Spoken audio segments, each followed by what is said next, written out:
HVAC TruePrep AI Tutor.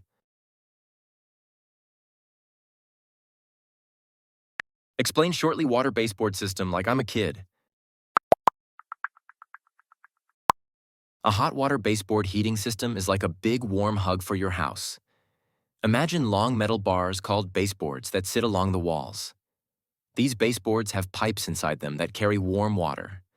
This warm water comes from a special machine called a boiler that heats the water really hot, almost like soup.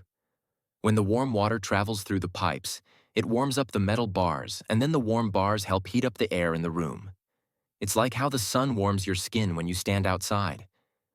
This makes the whole room feel cozy and comfortable, especially when it's cold outside.